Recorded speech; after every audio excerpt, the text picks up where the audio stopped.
ఢిల్లీలో ఉన్న మీడియాకి మోడీ దిగిపోవాలి. ఎందుకంటే వామపక్ష భావజాలకి జర్నలిస్టులు తమ యాజమాన్యాలు పెట్టుబడులు పెట్టిందంతా కూడా పెద్దవాళ్ళని తెలుసు. కాబట్టి వాళ్ళని ఏమీ అనలేరు, అలాగనే ఆ ఉద్యోగం వదులుకుని వెళ్ళలేరు.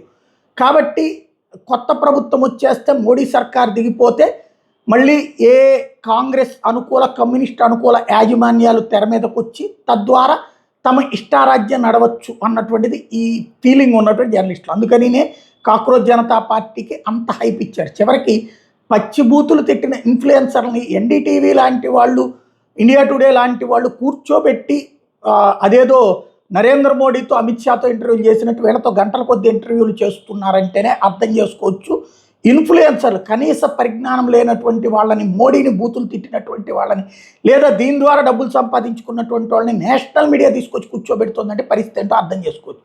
మరి వీళ్ళకి నిజంగా కమిట్మెంట్ ఉందా ఈ దేశం మీదనా, ఈ దేశపు విద్యార్థుల మీదనా? నేషనల్ మీడియా ఇప్పుడు ఎందుకు డిబేట్ చేయట్లేదు?